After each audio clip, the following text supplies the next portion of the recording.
What's up គ្នាយើង I live do people number edition ចូល stock វិញឯងមានគ្រប់ផ្សាយកម្រិតទៅដល់250 GSM ហើយមានទទួលកម្លាំងកុំ25ខេត្តក្រុងពួកយើងអាច order បានតាម Facebook page structure ប៉ុន្តែបញ្ញាប់ឡើងពីព្រោះយើងឈប់ទទួលកម្លាំងចាប់ពីដាច់ខែនេះតទៅតោះយើងចាប់តាមវីដេអូ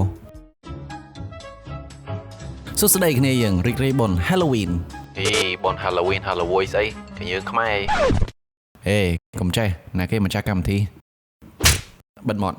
តោះគ្នាយើងយប់នេះយើងមករកមើលចាប់ខ្មោចឡងទាំងពូកអាបប្រែតលាក់នឹងលាក់តោះកុំឲ្យខាត់ពេលយូរយើងទៅចាប់ខ្មោចទាំងអស់គ្នាឲ្យខ្មោចឡងទាំងពូកឲ្យខ្មោចលោកទាញកាហ្វេតោះគ្នាយើងមកដល់ហើយចុំណាគេនឹងនៅលើដើមចេកហ្នឹងដឹងតែញ៉ែគ្នាហ្មង Hello ចាគាត់ចេះតែនិយាយថាកុំឲ្យទៅលេងនៅចិត្តដើមឈើពេលយប់ពីព្រោះគាត់ខ្លាចថាមានខ្មោចរស់នៅលើនោះប៉ុន្តែតាមការពិតទៅគ្នាគ្រាន់តែចង់ប្លែកលេងមួយយើងសិនហ្នឹងមកចៃយើងជីវិតដល់ណាហើយអញងាប់អីវាតែសួរទៅជីវិតដល់ណាអូសុំទោសឪពុកម៉ាកាលនោះផ្លេចទៅចូលបនណែស្គរខំបាយអ្នកទាំងអស់គ្នាធ្លាប់ស្គាល់ខ្មោចដែលអត់មានខ្លួនថាចេះហោះហ្នឹងខ្ញុំនិយាយរឿងអាបហ្នឹងហើយខ្ញុំអត់ប្រកាសថាអាបមានប្រវត្តិសាស្ត្រមកពីពេលណាពីព្រោះទោះបីនៅប្រទេសម៉ាឡេស៊ីហើយនិងសិង្ហបុរីក៏មានជំនឿលើអាបដែរហើយខ្ញុំជឿថាអ្នកទាំងអស់គ្នាច្បាស់ជាស្គាល់ហ្គេមមួយនេះហើយ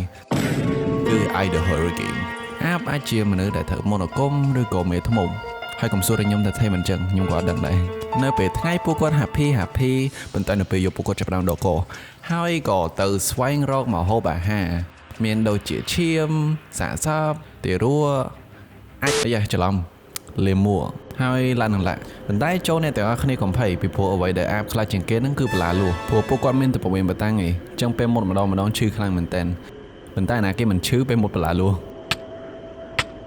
រោជួយតិចមើលអូជុំចាំផ្លែន Nice ក៏បាយ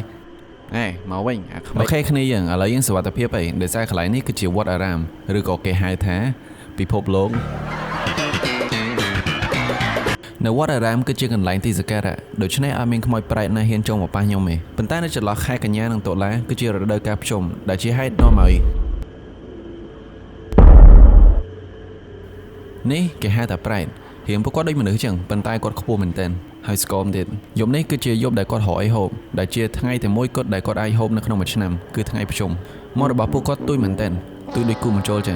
ងពួកគាត់ហូបបានតែគ្រាន់អង្គទួយដែលសាច់ញាតិពួកគាត់ឲ្យឯងប៉ុន្តែខ្ញុំអត់យល់មួយបើសិនមកមាត់ពួកគាត់ទួយមែនតើទេមិនគេចេះតែឲ្យបាយគាត់ហូបទេមិនគេមិនយកមីកាទៀវទៅឲ្យគាត់ហូបវិញទៅឃើញវាស្រួលជាងអីគាត់សូបលេបអស់2025អីត្រូវកើតឲ្យឆ្លាតបន្តិចបានហួសនៅតនគេ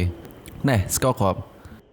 ចំផ្លេចថាហូបអត់កើតតើពួកយើងយប់នេះយើងមានតម្លៃអប់រំអីគេខ្លះគឺថាខ្មោចគឺដូចមនុស្សយើងចឹងបើសិនបើយើងអត់ធ្វើបាបពួកគាត់ទេពួកគាត់ក៏អត់ធ្វើបាបយើងដែរហើយមនុស្សយើងតាំងពីមកចូលចិត្តប្រឌិតរឿងឡើងដើម្បីបន្លាយតែគ្នាឯងប៉ុន្តែខ្ញុំគិតថាការស្មើសម័យរបស់មនុស្សយើងលយបើសិនបើអត់មានការស្មើសម័យទេពួកយើងក៏អត់មានរឿងខ្មោចហ្គេមខ្មោចហើយនឹងរឿងនិទានដើម្បីប្រាប់ទៅជំនាន់ក្រោយដែរលយទៅអត់តើខ្ញុំសូមអធិស្ឋានដល់មកខ្ញុំទៅបោះបាយបិណ្ឌហើយ